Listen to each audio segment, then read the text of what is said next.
참 무더운 여름입니다. 밤마다 잠자기가 너무 힘들고 고통스럽습니다.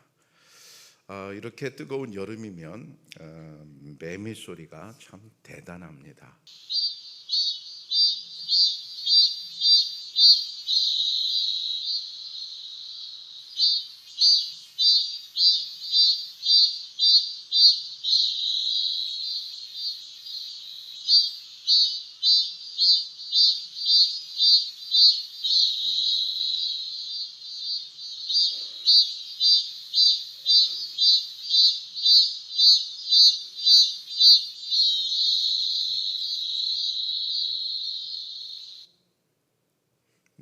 어떻게 들으셨는지 모르겠는데 우리 청양보다 서울은 이제 밤새도록 매미 소리 때문에 잠을 못 잔다는 원성이 자자합니다.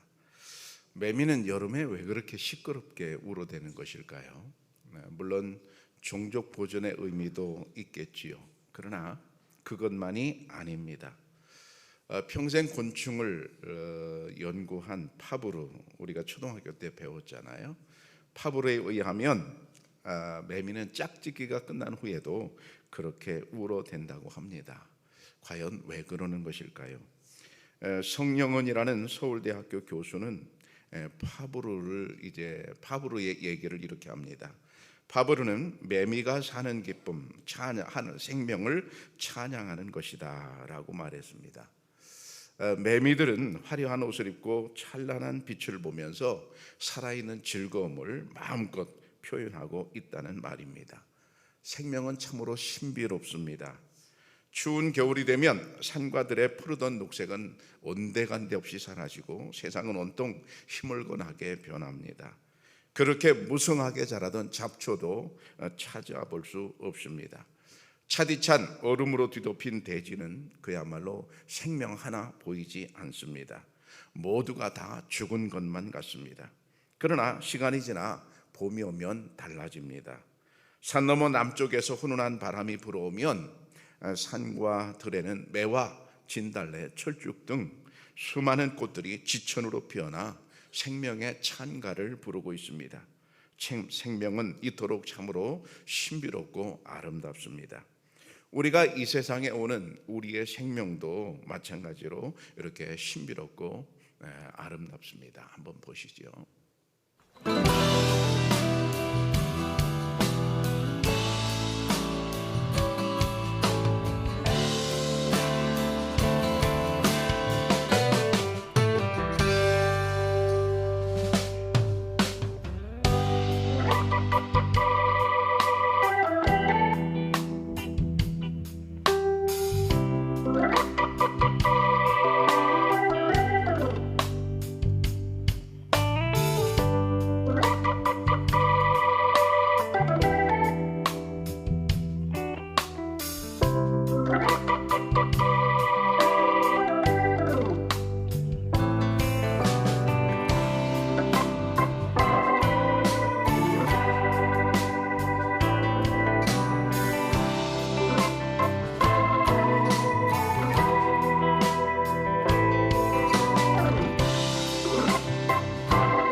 네, 저도 여러분도 저런 똑같은 과정을 거쳐서 지금 이 모습이 되었습니다.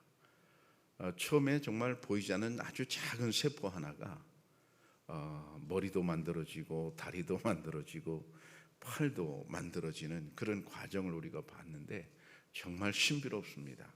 어떻게 저렇게 만들어질까? 앞만 봐도 그죠? 너무 신비스럽습니다. 오늘 성경은 이렇게 말씀하고 있어요. 시편 16편 오늘 본문이죠. 주께서 생명의 길을 내게 보이시리니 주의 앞에는 충만한 기쁨이 있고 주의 오른쪽에는 영원한 즐거움이 있나이다. 현대인의 성경을 보면 주께서 생명의 길을 나에게 알려주셨으니 주가 계신 곳에는 기쁨이 충만하고 영원한 즐거움이 있을 것이다 그랬습니다.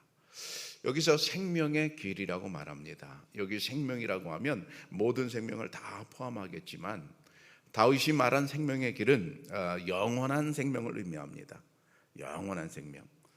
하나님께서 다윗에게 영원한 생명을 가르쳐 주셔서 그 영원한 생명의 길을 본인이 알았다 그런 말이거든요. 결국 지옥의 벌을 당하지 않고 하나님 앞에서 영원히 사는 것을 말합니다. 우리에게 있는 생명은 우리 눈에 보이는 육신의 생명만 있는 것은 아닙니다. 영혼도 있습니다. 주께서 생명의 길을 나에게 알려주셨으니 이렇게 말하고 있습니다. 다윗은 자기 스스로 어떻게 해서 깨달아서 이 생명의 길을 알았다고 말하지 않습니다. 하나님께서 가르쳐 주셔서 알게 되었다고 말합니다. 왜 그렇습니까? 생명은 하나님께 속했기 때문에 그렇습니다. 우리도 마찬가지입니다. 우리도 그 생명의 길을 성경을 통해서 배웠습니다. 하나님이 가르쳐 주셔서 알게 되었습니다. 교회는 다니지만 아직 이 생명의 영원한 길을 모르는 이가 있다면 오늘 하나님께서 가르쳐 주시기를 축복합니다. 인간은 어느 누구도 스스로의 힘으로 천국에 갈 수 없습니다. 말하자면 인간은 어느 누구도 스스로 이 생명의 길을 알 수가 없습니다. 그렇기 때문에 하나님께서 가르쳐 주셔야만 합니다. 인간은 창조주로부터 생명을 받았습니다. 인간 스스로 그 생명을 창조할 수가 없습니다. 병원의 의사는 그저 그 받은 생명을 다룰 뿐입니다. 그 귀한 생명을 다루기 때문에 의사는 그 많은 대우를 받고 살아가고 있습니다. 약도 그렇습니다. 약이 생명을 창조하는 것은 아닙니다. 다만 그 생명을 잘 보존하고 보살피고 다듬을 뿐입니다. 영원한 생명도 마찬가지입니다. 인간은 어느 누구도 이 영원한 생명을 만들 수가 없지요. 오직 하나님만이 이 영원한 생명을 말씀하실 수가 있습니다. 그래서 요한복음 14장에 보면 예수께서 이르시되 내가 곧 길이요 진리요 생명이니 그랬습니다. 마지막에 보면 예수님께서 나는 곧 생명이다 이렇게 말씀하셨는데 여러분 인간 어느 누구도 아주 위대한 인간이라도 나는 생명이다 말하는 인간은 세상에 없습니다. 여러분 누구만 그렇게 말할 수 있겠어요? 하나님만 그렇게 말씀하실 수 있습니다. 바로 이 사실을 알았단 말입니다. 다윗은 이 영원한 생명의 길을 알게 되었습니다. 하나님이 가르쳐 주셔서 알게 되었습니다. 인간의 한계를 겸허히 인정하고 하나님의 은혜로 말미암아 영적 진리를 알고자 하는 이 다윗의 참으로 아름다운 신앙입니다. 생명 자체는 기쁨입니다. 결혼한 부부가 첫 번째 아기를 출산할 때 그 기쁨은 가히 환상적입니다. 이 세상 그 무엇으로도 대체할 수 없는 생명의 기쁨입니다. 앞에서 말씀드린 대로 매미는 짝짓기가 끝났는데도 계속해서 우렁차게 울어댑니다. 그러면 참 이상한 일입니다. 수컷이 자기 할 일이 끝났으면 울음을 그쳐야 되는 것 아닙니까? 근데 아닙니다. 자기를 끝내서도 계속해서 울어댑니다. 알고 보면 우는 게 아니라 노래하는 것이죠. 매미는 나무의 껍질에 알을 낳습니다. 주로 한 400개 정도 알을 낳는다고 하는데 이 알은 10일에서 40일 만에 애벌레로 깨어나기도 하고 혹은 그렇지 않으면 겨우내 있다가 다음에 여름에 다시 깨어난다고 합니다. 알에서 깨어난 애벌레는 스스로 나무 밑으로 내려오지요. 그리고 땅속으로 들어갑니다. 그 땅속에서 긴 땅속 생활이 시작이 됩니다. 땅속 애벌레는 나무 뿌리의 수액을 먹으면서 허물을 벗는 과정을 5번 정도 거치는데 마지막 오령 애벌레가 되어서 매미가 되기 위해서 땅으로 이제 땅 밖으로 나옵니다. 그리고 나무를 타고 기어 올라가 마지막 허물을 벗고 드디어 날갯짓을 하게 됩니다. 그때 한번 상황을 매미 입장에서 생각해 보세요. 아름다운 새벽 하늘, 그리고 상쾌한 바람, 땅속에서의 긴 시간을 견디고 날개를 활짝 펼쳐 날아오르는 매미는 얼마나 신나겠습니까? 매미는 열심히 노래도 부르고 그 짧은 시간에 결혼도 하고 지상에서의 짧은 생을 행복하게 살아갑니다. 이것을 좀 집중해서 보면 이렇습니다. 깜깜한 땅 속에서 매미는 우리나라의 경우 4년 내지 5년 동안 땅 속에 있습니다. 근데 외국의 경우 어느 나라에서는 매미가 17년 동안 땅 속에 있다고 합니다. 여러분, 17년을 땅 속에 있었습니다. 컴컴한 데 있었습니다. 거기서 나무 뿌리의 수액을 먹고 힘든 생활을 하다가 비로소 17년 만에 지상으로 올라와 햇볕을 쬐며 고작 한 달 동안 생을 즐깁니다. 긴 시간 땅속 어둠 속에서 흙을 파면서 하찮은 애벌레로 살다가 드디어 이제 아름다운 몸매, 우아한 옷을 입고 땅 위로 나와서 생명의 환희를 즐기는 시간이 되었습니다. 햇볕을 마음껏 쬐면서 달콤한 나무즙을 빨면서 살아가는 생의 기쁨이요 즐거운 시간일 수밖에 없습니다. 파브르는 곤충의 이런 본능이 창조주 없이는 설명할 수 없다고 말합니다. 매미도 생명을 주시는 하나님을 찬양한다는 말이지요. 수컷은, 매미의 수컷은 목청껏 소리를 높여 노래하고 암컷은 뱃속에 알을 가득 품은 채 번성하라는 하나님의 창조의 명령에 순종하는 기쁨을 그야말로 말없이 노래하고 있습니다. 오늘 성경에 보면 주가 계신 곳에는 기쁨이 충만하고 그랬습니다. 서로 사랑하는 이들이 함께하면 그냥 기쁨입니다. 무슨 말을 하지 않아도 기쁨입니다. 사랑하는 사람끼리는 서로 보고만 있어도 기쁨입니다. 견우와 직녀가 만나는 날 기쁨의 날입니다. 양관식과 오해순이 만나는 날 그냥 기쁨입니다. 하나님도 우리를 사랑하십니다. 그래서 하나님이 우리와 함께 하시면 우리 인간은 기쁨입니다. 누가복음 7장에 보면 그 동네에 죄를 지은 한 여자가 있어 예수께서 바리새인의 집에 앉아 계심을 알고 향유 담은 옥합을 가지고 와서 예수의 뒤로 그 발 곁에 서서 울며 눈물로 그 발을 적시고 자기 머리털로 닦고 그 발에 입 맞추고 향유를 부으니, 이 여인은 주님 앞에 와서 눈물을 흘리고 있습니다. 이 눈물은 슬픔의 눈물이 아닙니다. 기쁨의 눈물입니다. 그 기쁨이 얼마나 컸으면 그 비싼 향유 옥합을 깨뜨려서 예수님께 부어드렸습니까? 기쁨을 주체할 수 없는 것입니다.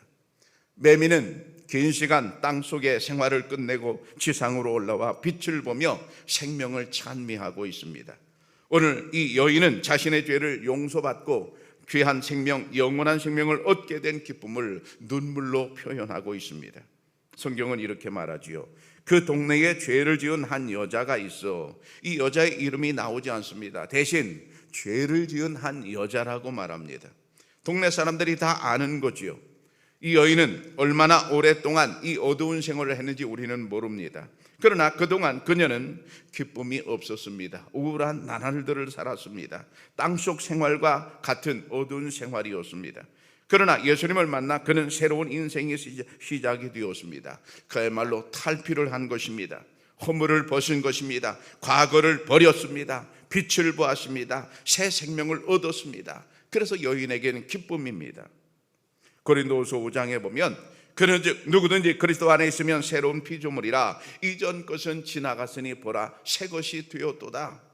이 여인은 완전히 새로운 피조물이 되었습니다. 새 생명을 얻었죠. 그래서 그 기쁨의 눈물을 예수님 앞에 흘리고 있습니다. 다윗은 깨달았습니다. 종말의 날에 하나님의 얼굴에서 충만한 기쁨을 찾을 수 있다는 것을 알았고 또 믿었습니다. 부활의 날에 우리가 하나님 앞에 설 때에 그 기쁨을 상상할 수 있겠습니까? 그야말로 영광스러운 날입니다. 이런 생의 기쁨은 잠깐이 아니고 영원입니다. 오늘 본문의 말씀에 보면 주의 오른쪽에는 영원한 즐거움이 있나이다 그랬습니다. 영원한 즐거움, 네이모트 넷자흐라고 하는데요, 여기 넷자흐라는 말을 좀 강조하고 싶습니다. 반복적 의미의 영원성입니다. 다시 말하면 거듭 반복되는 즐거움, 다양한 종류의 즐거움이 계속되는 것을 말하거든요.